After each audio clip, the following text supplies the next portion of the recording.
여기까지가 이제 종합소득세와 관련된 내용입니다.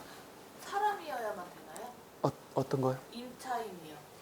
임차인. 그건 상관없습니다. 예, 법인도 상관없습니다. 이제 양도세에 들어가 볼게요. 양도세도 많은 부분이 바뀌었어요. 근데 더 혜택을 늘려준 게 아니고 굉장히 축소해 놨습니다. 한번 들어가 볼게요. 먼저 계산 구조부터 잠깐 보고 넘어갈게요. 양도소득세예요. 소득세의 일종입니다. 소득이라는 건 아까 뭐죠? 이익이라는 거예요. 이익에 대해서 세금을 내는 겁니다. 그러면 양도 이익을 생각을 해봅시다. 양도 파는 금액에서 내가 취득한 금액 빼줘야겠네요. 부대비용 들어갔을 거 아니에요. 취득할 때, 보유할 때, 팔았을 때. 이자 비용도 보유했을 때 들어가는 경비이지만 넣어주는 게 맞죠, 원칙적으로는. 근데 그거를 넣어주다 보면은 투기가 활성화되기 때문에 정책적으로 걔는 빼주는 겁니다. 그럼 진정 양도 차익, 이익이 나옵니다. 근데 양도소득세라는 게 보통 수익이 실현되기까지 장기간의 시간이 소요가 됩니다. 그렇기 때문에 그 사람들에서 일시에 수익이 실현되기 때문에 거기에 대해서 세금을 매기면 과다세 부담이 가중되기 때문에 몇 가지 혜택을 주는데 그 중에 하나가 장기 보유 특별공제예요. 말 그대로 오래 보유한 사람들한테 양도 차익의 일부를 차감해 주겠다는 겁니다. 세율, 세액에서 빼주겠다는 게 아니에요. 세액에서 빼주겠다는 의미는 세액 공제 감면이라는 겁니다. 얘는 양도 차익에 대해서 보유 연수 곱하기 일정률을 공제를 해주겠다는 겁니다. 그러면 소득 금액이 나오고 여기에서 아까 뭐 200, 400 정도 빼주는 성격으로 250만 원 기본 공제라고 하거든요. 그걸 빼면 과표가 나오고 여기다 세율을 적용하는데 보유 기간 및 중과 대상 주택수에 따라서 현재 양도세율이 차등세율이 적용됩니다. 그러면 내야 될 세금이 나오죠. 여기에 대해서 이제 내야 될 세금에서 빼주는 게 세액 감면이에요. 주택임대사업자 같은 건 뭐 100% 세액 감면이 있었잖아요. 여기와 관련되어 있습니다. 내야 될 세금에서 빼주니까 상당히 크죠. 그리고 신고 잘못했거나 납부 안 했을 때 가산세 있고 양도세는 언제 신고하죠? 오늘이 2월 27일입니다. 오늘 팔았습니다. 언제 신고합니까? 2개월 되는 시점 말일 4월 말일까지 신고하는 겁니다. 2월 1일 날 팔았어요. 언제 신고하죠? 4월 말일까지. 그렇죠? 2개월 되는 시점 말일까지 이렇게 보시면 됩니다. 그럼 본격적으로 개정된 내용 한번 보도록 하겠습니다. 이것도 굉장히 보고 깜짝 놀란 그 개정 내용인데 우리가 이제 비과세라는 게 뭐죠? 양도세에서 비과세. 1세대가 이건 세대를 기준으로 합니다. 하나의 주택을 몇 년 보유? 2년이라고 말씀하신 분들은 조정 대상 지역 안에 있는 분들이고 보통 3년이죠. 기본이 3년입니다. 3년 보유하고 팔면 되고 3년 중에 2년 이상을 보유해야 되는 거는 2017년 8월 3일 이후에 조정 대상 지역에서 취득하는 주택은 2년 거주 요건이 생겼고 맞죠? 그러니까 하나의 주택을 사가지고 3년 보유하고 팔을 때 당시 한 주택이면 됐어요. 맞죠? 그럼 이 케이스 한번 봅시다. 내가 A, B, C 세 주택을 갖고 있어요. A주택 먼저 팔았습니다. 세금 냈어요. B주택 팔았습니다. 세금 냈어요. 그럼 C주택 팔 때 한 채네. 비과세 되겠네요. 맞죠? 그럼 3년을 보유한다고 말씀드렸잖아요. 그럼 3년은 언제부터 기산했죠? 그동안은? 내가 취득한 날로부터 여기까지 3년이면 되겠네. 근데 앞으로는 정확하게 말하면 2021년 1월 1일 양도분부터는 취득 시기, 그러니까 마지막 3년을 이렇게 산정할 때 카운트를 한 채 남았을 때 이때부터 기산을 한다는 겁니다. 개정 안 될까요? 이건 개정된 건데 왜 이게 되겠어? 즉, 최종적으로 하나의 주택만 보유하게 된 날로부터 보유 기간을 기산한다는 겁니다. 물론 예외는 있어요. 일시적 2주택자, 상속이나 동거 봉양으로서 어쩔 수 없이 2주택이 된 경우는 제외해 주도록 되어 있습니다. 그렇게 되면 어떻게 되죠? 이때부터 기산한대요. 이때부터 3년을 충족해야 된다고 합니다. 이거는 조정 대상 지역 안에 있든 밖에 있든 전혀 상관없습니다. 이해되셨죠? 그러니까 주의하셔야 될 것 같습니다. 그 다음에 장기보유 특별공제는 아까 양도 차익에서 보유 연수에 따라서 차감을 해주는 거라고 말씀드렸습니다. 그 장기보유 특별공제가 몇 프로씩 적용되죠? 일단 몇 년 이상 최소 가지고 있어야 됩니까? 몇 년 이상 가지고 있어야 장기보유 특별공제가 되죠? 최소 3년. 작년까지는 3%씩 해줬어요. 근데 올해 축소시켜놨습니다. 보유연수 곱하기 2%. 작년까지는 30%를 한도로 했기 때문에 10년 적용되는데 이 30%는 그대로 있고 그러면 2%씩이니까 15년을 한도로 하고 있습니다. 됐죠? 그러니까 장기보유 특별공제율이 축소가 됐다. 이번에는 아까 1세대 1주택자는 얼마까지 세금을 안 내죠? 9억. 안 팔아봤어요? 고가주택? 9억까지 세금 안 내죠? 9억 초과되면 내죠? 초과분에 대한 양도 차익에 대해서 세금을 냅니다. 내는데 그래도 1세대 1주택자니까 아까 종합부동산세에서도 1세대 1주택자에서 한 3가지 혜택을 주겠네요. 양도세에서도 몇 가지 혜택을 주고 있어요. 일단 9억까지 세금 안 낸다. 초과분에 대해서 세금 내는 거에 대해서 장기보유 특별공제 아까 2%라고 했잖아요. 8%씩 적용을 해주겠다는 겁니다. 근데 그동안에는 거주를 안 했어도 8%씩 적용을 해줬습니다. 근데 언제부터? 2020년 1월 1일 양도분 내년부터입니다. 내년부터는 거주를 안 했으면은 아까 일반적인 장기보유 특별공제율 그러니까 몇 프로죠? 2%. 맥시멈 몇 프로? 30%밖에 공제가 안 된대요. 그러면 거주를 했으면은 80%가 적용됐는데 이제 안 하면 30%밖에 안 된대요. 세금 차이가 상당히 납니다. 어느 정도 나는지 한번 예를 들어 한번 볼게요. 양도가액이 12억입니다. 취득가액이 4억이에요. 그러니까 차익이 얼마죠? 8억이 나오네요. 보유를 15년 했습니다. 근데 내가 거주를 이렇게 지금 안 했다고 가정해 볼게요. 2019년 12월 30일 올해까지 할 때는 거주를 안 해도 8%씩 적용을 해줍니다. 한번 계산을 해볼게요. 전체 양도 차익이 8억이네요. 그 중에서 9억 이하분하고 9억 초과분하고 발라야 되겠네요. 그죠? 발라니까 비과세 양도 차익이 8억 중에서 6억은 9억에 해당하는 부분, 2억은 초과되는 부분, 그러니까 9억에 초과되니까 3억에 대한 양도 차익이 요거네요. 왜 10억에서 9억 빼고면 3억인데 왜 여기는 2억입니까? 라고 물으시면 안 돼요. 혹시 그렇게 생각하시는 분 계시죠? 왜냐면 양도 차익을 갖고 9억 이하분하고 9억 초과분하고 나누기 때문에 그래요.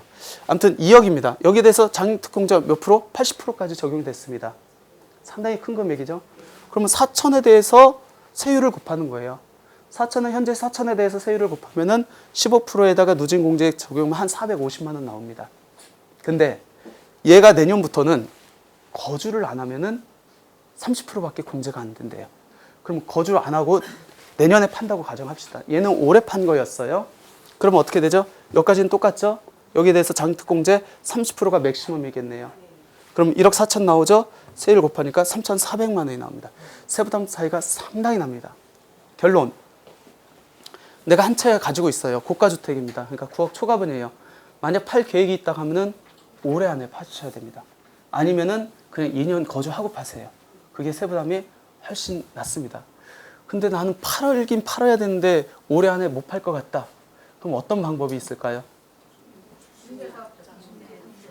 네? 임대사업, 아니 임대사업자 등록하면 의무기간을 준수해야 되잖아요. 증여? 증여를 하면은 파는 게 아니잖아요. 비과세를 받아야 세금을 안 내니까 증여하면은 받는 사람이 증여세 내잖아요. 어떤 방법이 있어요?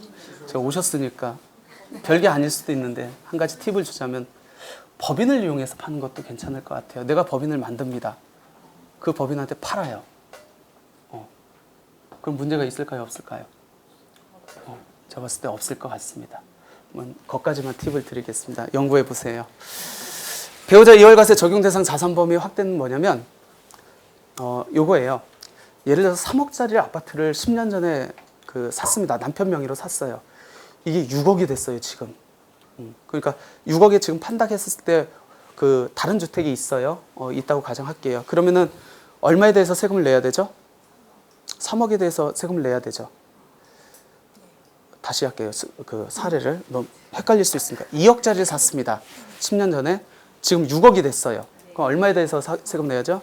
4억. 4억에 대해서 세금 내면 상당히 큽니다. 더군다나 이게 조정대상 지역 안에 있어. 그럼 중과까지 적용되면 거의 50% 나갑니다. 2억 나가요. 그러니까 생각하니까 이거를 배우자한테 증여를 합니다. 증여할 때 아파트 같은 경우는 무조건 시가로 가야겠죠. 6억짜리라고 했어요. 아파트 배우자한테 증여를 합니다. 6억에 증여해요. 그럼 증여세 있습니까? 없습니까? 배우자한테 6억까지 가기 때문에 물론 취득세는 내겠죠. 그리고 배우자가 갖고 한 달 있다 팔아요. 6억에 팝니다. 그럼 양도세 있습니까? 없습니까? 없죠. 없죠. 그러니까 보니까 야 이거 이상하다. 세무서에서 보니까 이상하다. 야 그러면은 배우자 증여를 이용해 가지고 증여한 다음에 바로 팔면 세금 하나도 안 내겠네. 그래서 만들어 놓은 게 2월 과세라는 거예요. 즉 증여 받고 나서 5년 내에 팔면은 이 팔 때 당시에 취득 가액을 증여 받았을 때 6억으로 하는 게 아니고 나 증여한 사람 저 사람이 최초 취득한 가액 2억을 적용하겠다는 거예요. 그럼 증여의 실효성에 아무것도 없겠죠. 그래서 2월 과세를 제도를 만들어 놨는데 이게 적용 대상이 분양권은 안 들어갔습니다. 분양권이 안 들어갔어요. 그렇다 보니까 제가 있는 지역이 용인 수지라는 지역인데 거기에 한 2년 전에 아파트 분양을 많이 했습니다. 근데 지금 피가 2, 3억씩 이렇게 붙었어요. 그렇다 보니까 어떻게 하죠? 예를 들어서 2억의 분양을 받았어요. 3억의 분양을 받았습니다. 아파트. 이게 5억개 됐어요. 지금 피가 2억이 붙어가지고. 그럼 어떻게 하냐면 이게 완공되고 증여를 하면은 일단은 적용 대상이 되니까 지금 분양권 상태는 적용 대상이 아니니까 일단은 5억의 증여를 합니다. 취득세도 안 내요. 분양권이니까. 취득세도 안 내고 그냥 넘겨주고 다음날 팔아요. 5억에. 그럼 양도세도 안 냅니다. 이유는 적용 대상 범위 안에 안 들어가 있기 때문에. 그렇게 해서 많이들 해먹었어요. 그러니까 정부에서 이제 뒤늦게 야 이거 이상하다 해가지고 만들어 놓은 게 뒤늦게 이번에 만들어 놨고 소득세법 시행일 이후에 양도하는 것부터는 이제 적용이 안 됩니다. 이 시행일이 아까 2월 12일 날 발표가 됐어요. 공포가 됐습니다. 그래서 이 전까지 상당히 많은 분들이 해먹었어요. 합법적으로 해먹은 거예요. 그 사람들 탓할 거 없습니다. 법의 허점을 이용해서 했기 때문에 전혀 문제될 거 없습니다. 그러니까 세금을 하나도 안 내고 그냥 간 거죠. 아무튼 그래서 이번에 분양권도 들어갔다라고 보시면 될 것 같고 비과세라는 게 한 채만 팔았을 때 양도 당시 하나만 있었을 때 비과세가 되는 게 원칙이죠. 근데 두 채임에도 비과세를 해주는 몇 가지 사례들이 있습니다. 대표적인 게 일시적인 2주택. 내가 이사 가기 위해서 신규 주택을 사고 산 날로부터 몇 년 내 팔아야죠? 3년 내. 원칙은 3년 내. 그런 경우도 있었고 아니면 남자와 여자가 결혼을 합니다. 결혼해가지고 그럼 한 채 한 채씩 가지고 있어요. 몇 년 내 팔아야죠? 결혼 합가는? 5년. 이번에는 부모님을 모시기 위해서 합가를 합니다. 몇 년 내죠? 네? 10년으로 법이 바뀐 지가 꽤 됐는데 10년입니다. 10년. 근데 조건이 있었어요. 이때 합할 때 부모님의 나이가 60세 이상이어야 되는 조건이 있었습니다. 그러면 두 분 다 살아계신데 그 어머니 예를 들어서 어머니 명의로 주택이 있는데 아버님은 60세가 넘었는데 어머님은 60세가 안 됐어요. 그럴 경우에는 어떻게 합니까? 그러니까 소유자가 60세가 안 됐습니다. 그럴 경우에도 두 분 중에 한 사람은 60세 넘으면 해줬습니다.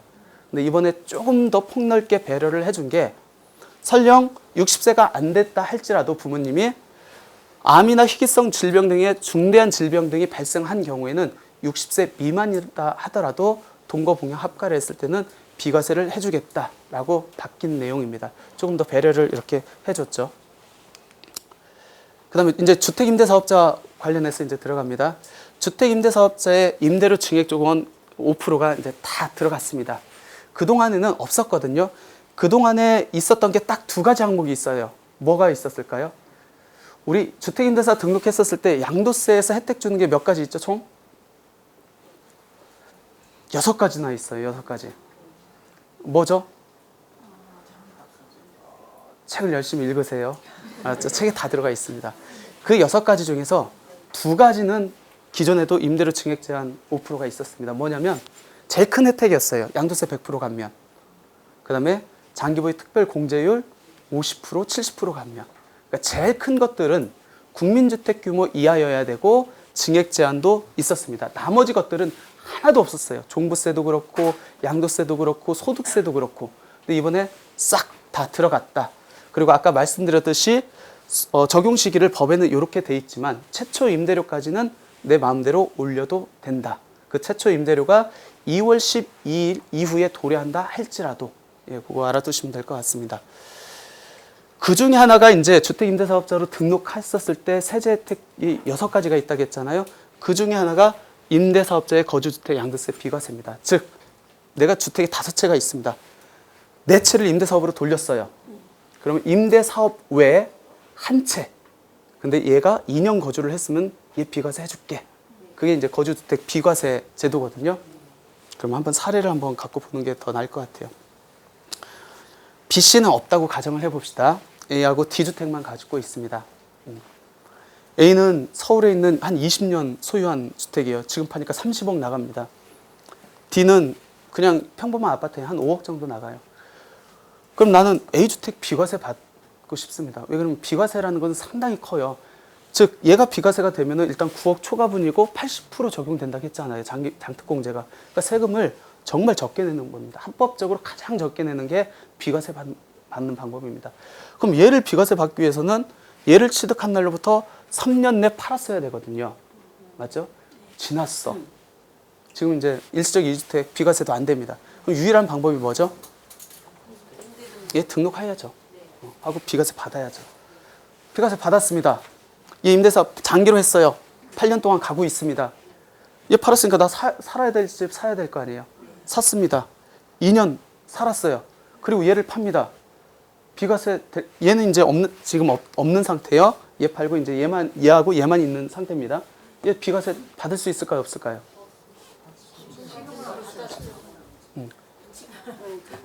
임대주택 외에 한 채 거주했다. 비과세 받았습니다. 받고 또 샀어요. 또 받았습니다. 그러니까 임대주택 한 채 갖고 있으면서 2년 거주는 받고 이렇게 했네. 제한이 없었습니다. 그래서 국가에서 보니까 야 이거 안 되겠네 해가지고 바꿔놓은 게 이번에 바꿔놓은 게 이렇게 바꿔놨습니다. 최초 것만 해주겠다. 이제 요거는 과세. 평생 딱 한 번만 거주주택에 대한 비과세 특례를 적용받게 바꿔놨습니다. 그래서 앞으로는 이제 더 써먹을 수 없다라는 거예요. 평생이 그 임대주택 할 때까지만인 거죠. 이거 끝나면 그렇죠. 상관없는 거죠. 예, 맞습니다. 일반과세인가요? 예? 거주를 못하면. 요거 만약 2채만 있었는데 얘가 거주를 못했다. 그럼 만약 얘가 일반 주택 요건을 충족하면, 그러니까 조정 대상 지역 밖에 있다 하면 일반 과세가 되지만 만약 얘가 조정 대상 지역 내에 있다, 그럼 중과가 적용될 수도 있겠죠. 예.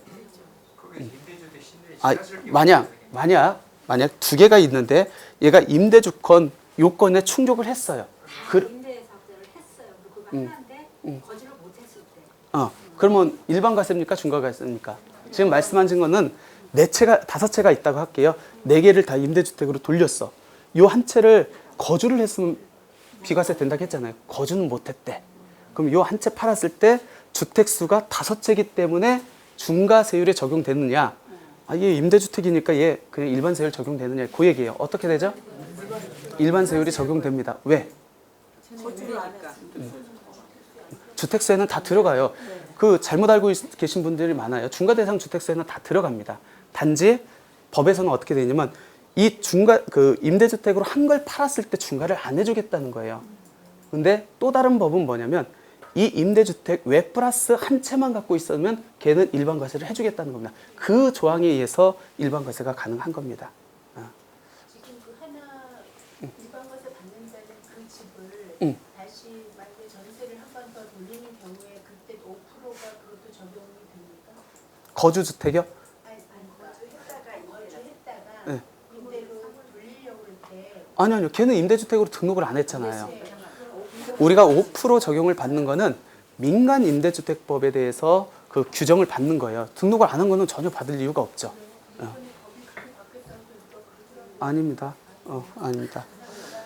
됐죠? 그러면 한 번이라도 예. 임대 등록했는데 예전에는 그냥 모르고 5% 이상 막 올렸잖아요. 예. 2년 있다가 그냥 몇천 올리고. 예. 그런 거는 그럼 앞으로 하나도 양도소득세 혜택을 못 받아요. 그러니까 조심하셔야 돼요. 근데 이미 몇 년 전에는 과거권 묻지 않겠대요. 왜 그러면 과거에는 규정이 없었으니까. 그러니까 시작되는 날짜가 언제예요? 제가 말씀드렸잖아요. 임대사업 등록을 합니다. 하고 처음 도래하는 것까지는 내 마음대로 정해요. 그 다음부터 이제 적용됩니다.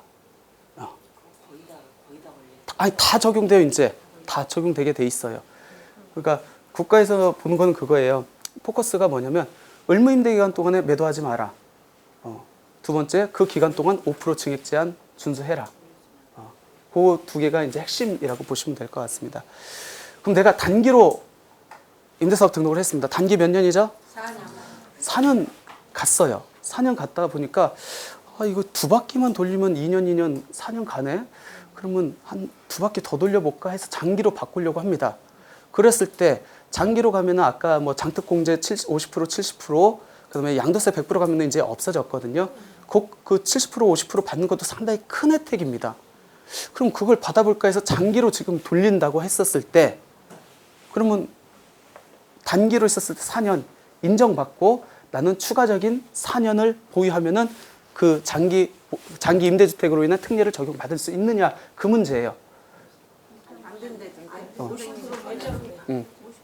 그동안에는 이게 민간임대주택법하고 양도세, 그 조세특례제한법하고 따로 놀았어요. 그동안에는 어떻게 됐었냐. 민간임대주택법에서는 인정을 해줬습니다. 4년을 한도로 해가지고, 그러니까 4년이잖아요. 그 전에 바뀐 거는 그 기간을 다 인정을 해주고 나머지 기간만 충족하면 됐었어요. 근데 조세특례제한법에서는 50%만 인정을 해줬습니다. 그러니까 민간임대주택법하고 조특법하고 따로 놀잖아요. 그래서 이번에 바꿔놨습니다. 그러니까 똑같이 바꿔놨어요.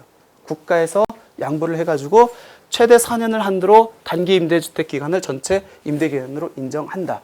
즉 4년 있다가 장기로 임대를 돌린다. 그럼 이 사람은 몇 년만 더 보유하면 아까 장특공제 50% 받을 수 있죠? 4년. 그럼 그 전에 바뀐 사람들은 어떻게 합니까? 요걸 소급해서 적용받을 수 있습니까? 그건 안 돼요. 그 전에 있는 사람들은 50%만 인정이 됩니다. 그러니까 지금 좋게 바뀐 거예요. 우리 입장에서. 혹시 바꿀 사람들은 이제 바꾸셔도 뭐 불이익은 없을 것 같아요. 보면 시행일 이후거든요. 그러니까 2월 12일 이전에 바꾼 사람들은 50%만 적용이 되고 2월 10일 이후에 바뀐 거는 이제 전체 다가 인정이 된다. 그러면 단기로 그냥 내가 4년을 갔어요. 장기로 안 받고 그냥 단기로만 있어가지고 2년을 더 했어요. 6년 갔습니다. 그 상태에서 장기로 바꾸려고 해. 그럼 몇 년 인정될까요? 4년. 최대 4년을 한도로 합니다. 4년. 그러니까 바꾸고 싶은 분들은 4년 있다가 바꾸셔요. 조정지역 내 일시적 이주택자 중복 보유 기간인데 그거예요. 내가 기존에 한 채를 갖고 있습니다. 그러니까 종전주택이라고 할게요. 새로 삽니다. 그러면 양도 당시 종전주택을 팔려고 하니까 신규로 산 주택이 있기 때문에 2주택이잖아요. 그럼에도 불구하고 일시적 이주택자는 비과세가 됐습니다. 그 요건이 어떻게 됐죠? 종전주택을 산 날로부터 신규 주택을 언제 사야 되죠? 1년. 바로 사면 안 돼요. 1년의 텀이 있고 이 신규 주택을 산 날로부터 몇 년 내 종전주택 팔아야 되죠? 3년. 그러니까 중복 보유 기간이 3년이었습니다. 근데 이번에 조정 대상 지역 내 일시적 이주택자는 그 중복 보유 기간을 3년이 아닌 2년으로 단축시켜 놨습니다. 그러니까 이번에 바뀐 건 아니고 9.13 부동산 정책에 의해서 바뀌었어요. 그럼 여기서 말하면 조정 대상 지역 내 일시적 이주택자라는 게 과연 뭡니까? 뭐냐면 종전주택도 조정 대상 지역 내에 있고 신규 주택 취득할 당시에도 조정 대상 지역 내에 있는 사람. 이 사람들은 2년이 적용된다고 보시면 돼요. 그러면 거꾸로 종전주택은 조정 대상 지역 내에 있습니다. 내가 새로 산 놈이 비조정 대상 지역에 있어. 얘는 3년. 왜? 조정 대상 지역이 일시적 이주택자가 아니니까. 비조정 대상 지역이 내가 한 채를 가지고 있습니다. 이번엔 조정 대상 지역에 삽니다. 걔도 중복 보유 기간 3년. 비조정에서 비조정 산다. 걔도 3년. 유일하게 2년이 적용되는 조정 대상 지역에서 조정 대상 지역 있는 주택을 취득했을 때 2년이 적용된다. 이해되셨죠? 그 다음에 이제 조정 대상 지역 내 신규 취득 장기 임대주택 중과 적용은 뭐냐면 아까 우리가 9월 13일 이후에, 그러니까 9월 14일부터죠. 9월 14일 이후에 취득하는 주택은 아까 종부세도 그랬죠. 더 이상 조정 대상 지역 내에서 취득하는 거는 종부세 합산 배제 더 이상 안 해주겠다겠죠. 똑같은 내용. 양도세 중과 적용하겠다는 거예요. 배제를 안 해주겠다는 겁니다. 그럼 이것도 똑같겠네요. 지금 임대사업, 장기 임대사업으로 등록을 했었을 때 다주택자 중과를 적용받을 수 있는 케이스 4가지가 나오겠네요. 9.13 부동산 대책 이전에 취득한 거, 그날의 매매 계약을 체결한 것까지는 봐줘야겠네요. 9.13 부동산 대책에는 조정 대상 지역으로 지정이 안 됐지만 그 이후에 지정이 됐다고 하면은 그날 공고가 있는 날까지 그 취득한 거는 봐줘야겠네요. 그날 매매 계약한 것까지는 봐줘야겠네요. 그리고 현재 조정 대상 지역 밖에 소재하는 것간 봐줘야겠네요. 그 다음에 장기 임대주택 사업자 특례 적용 시 가액 요건도 이것도 9.13 부동산 대책과 관련된 거예요. 우리가 아까 국민주택 규모를 요하는 임대주택 중에서 국민주택 규모를 이하는 게 그 특례가 2가지가 있었습니다. 가장 큰 특례, 양도세 100% 감면하고 장기 보유 특별 공제율 50%, 70% 공제해 주는 게 있거든요. 걔는 공통적으로 첫 번째 국민주택 규모 이하여야 된다. 가액 요건이 없었어요. 그렇다 보니까 사람들이 어떻게 하죠? 강남에 있는 국민주택 규모 이하 아파트들이 보통 20억, 30억 하니까 그걸 사가지고 임대주택으로 다 등록하는 겁니다. 정부에서 보니까 야 이거 법을 만든 제도하고 취지하고 전혀 엉뚱하게 돌아가고 있네 해놔서 뒤늦게 9.13 부동산 대책에서 가액 요건을 신설해놨습니다. 즉 국민주택 규모 이하여야 되고 임대 개시일 당시 기준시가 6억 원 이하여야 된다. 그 주택만 이제 요 특례를 적용하겠다. 그러면 9.13 부동산 대책 이전에 취득한 건 어떻게 합니까? 그거는 가액 요건을 적용받지 않습니다. 이 가액 요건 때문에 9월 14일 이후에 취득하는 조정 대상 지역 내의 주택들은 상당히 불이익이 많아요. 거의 적용되는 케이스들이 많이 빠져나갈 것 같습니다. 특히 지금 재건축 많이 되고 있죠. 강남에. 그분들이 이 혜택을 받으려면은 물론 그 원조합원 같은 경우는 취득 시기가 예전 종전 부동산으로 가기 때문에 상관이 없는데 일반 분양 받으신 분들 그분들은 규모 요건은 충족을 해요. 근데 가액 요건이 왜 그러면 그분들의 취득 시기가 언제죠? 일반 분양 받으신 분들? 준공. 잔금일로 보시면 돼요. 잔금일. 일반 분양은 잔금일로 이렇게 보시면 됩니다. 잔금은 언제예요? 이 이후에 잔금 치를 거 아니에요. 그럼 이 혜택을 받으려면은 이 요건이 충족이 돼야 됩니다. 지금 많이들 고민하고 있어요. 이게 과연 완공이 돼가지고 첫 번째 내가 임대 개시일 당시에 기준 시가가 6억이 될 건지 안 될 건지 그거에 따라서 완전 얘기가 틀려지거든요. 아무튼 그 얘기입니다. 그 다음에 장기 임대 사업자의 양도세 100% 감면입니다. 가장 큰 혜택이었어요. 양도세에서 주는. 내야 될 세금에서 100%를 바로 빼준대요. 그러니까 양도세는 하나도 없습니다. 단지 감면 금액에 대한 20%를 농어촌 특별세로 납부하게 되어 있었습니다. 근데 이 혜택이 아쉽게도 2018년 12월 31일자로 일몰됐습니다. 근데 법 규정이 어떻게 되어 있냐면 요 적용을 받으려면 국민주택 규모 이하여야 되고 얘는 임대료 증액 제한이 원래부터 있다고 말씀을 드렸어요.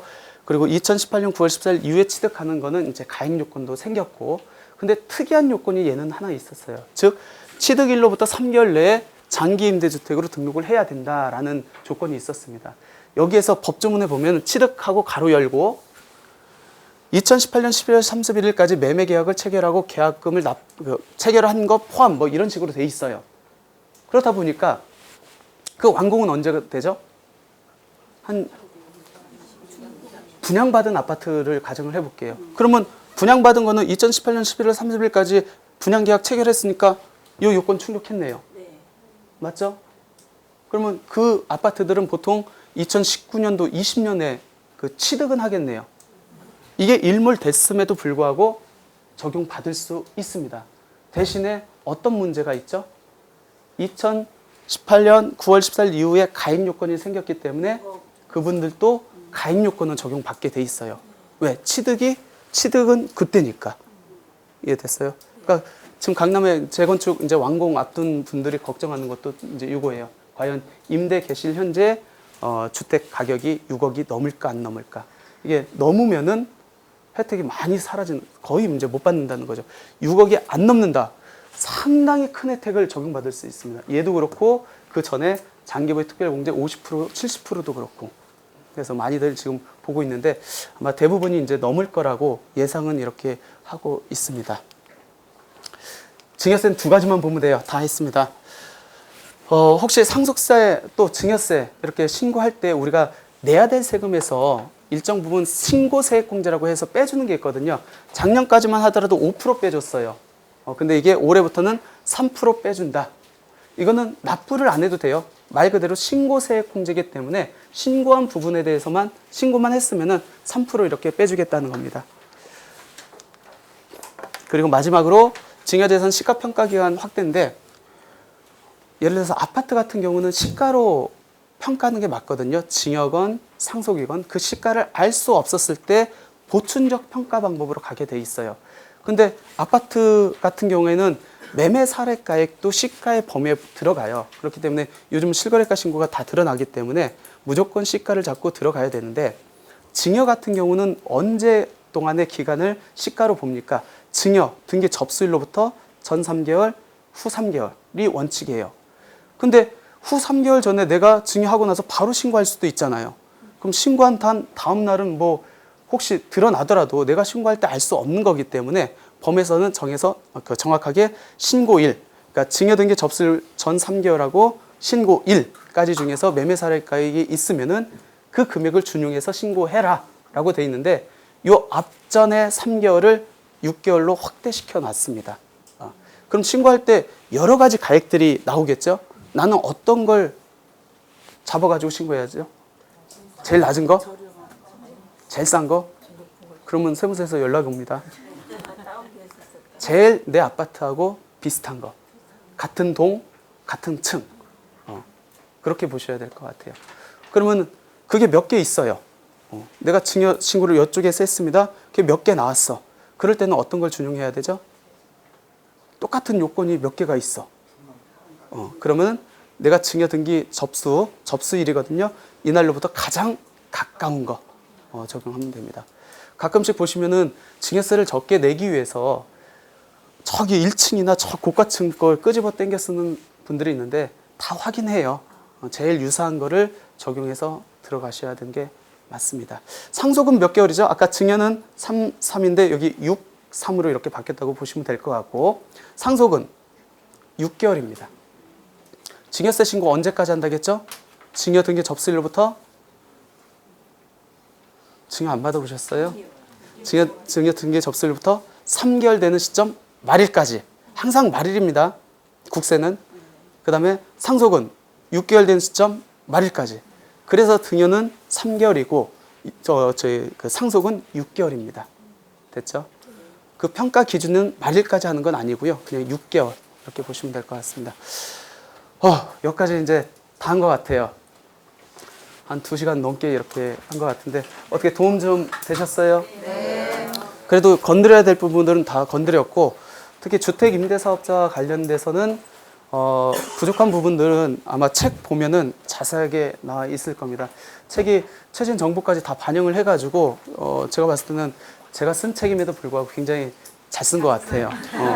한번 나중에 읽어보시고 객관적으로 한번 평가 좀 이렇게 해주시면은 다음에 또 2세 낼 때 더 많이 반영해가지고 이렇게 할 수 있겠고요. 그다음에 저희가 이제 많이들 개정세법 이렇게 하는 게 유료로 많이 이렇게 진행하고 있는 교육들이 많아요. 특히 세무사님들이 아니면서 또 하는 강의들이 많거든요. 뭐 그분들이 실력이 없다 그런 얘기를 하려고 하는 건 아니고 우리 이제 부동산 TV에서 특별히 이렇게 시간을 내 가지고 이렇게 하고 있거든요. 그러니까 많이들 관심 가져주고 또 참여 같은 것도 있으면은 해주시면 아마 부동산 투자나 아니면 부동산 정보를 듣고 받는데 아마 많은 도움이 되지 않을까 생각합니다. 아무튼 교육받느냐고 수고 많으셨고요. 다음에 더 좋은 모습으로 뵙겠습니다.